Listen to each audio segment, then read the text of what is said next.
शांत आश्रम में तुलसीदास पवित्र गंगा के किनारे गहरी ध्यान में लीन है।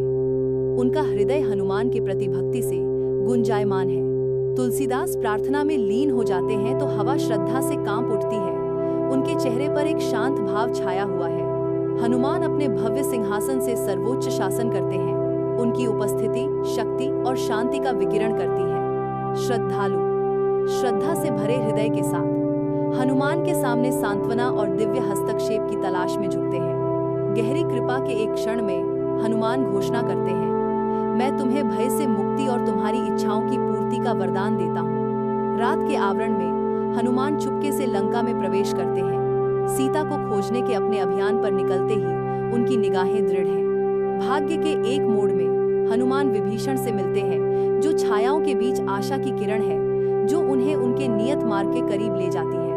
विभीषण लंका के रहस्यों का अनावरण करते हैं। उनके शब्द हनुमान के मन में एक ज्वलंत मानचित्र चित्रित करते हैं। सीता के साथ पुनर्मिलन के मार्ग को रोशन करते हैं। शांत अशोक वाटिका में हनुमान आशा के प्रतीक के साथ सीता के पास पहुंचते हैं। हनुमान धीरे से घोषणा करते हैं, मैं राम की मुद्रिका लाया हूं, जो विश्वास का प्रतीक है।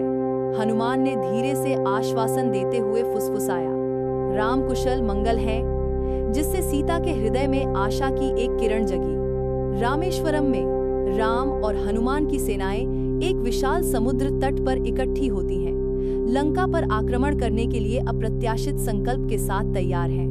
हनुमान अपने वानर सेना के साथ विशाल समुद्र को पार करते हैं और अदम्य गति से लंका में प्रवेश करते हैं। लंका के तटों पर वानर सेना का आगमन एक नए युग का संकेत है, जहां हर कदम युद्ध की लय के साथ कंपन करता है।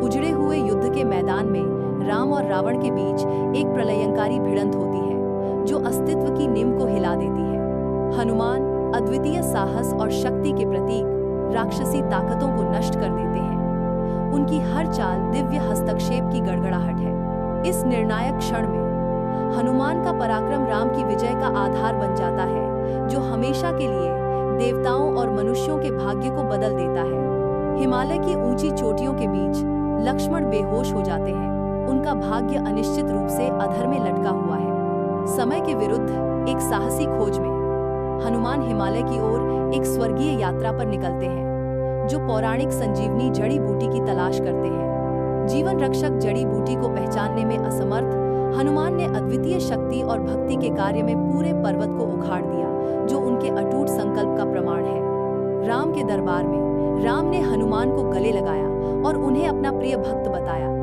एक दृश्य जो गहरी भक्ति और स्नेह से भरा था।